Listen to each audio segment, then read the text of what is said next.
everyone, today we will talk about how to fix or how to solve the problem of SoulChill app. We click on settings.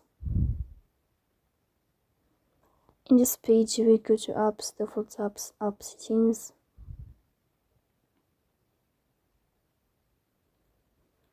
On above you will search about SoulChill.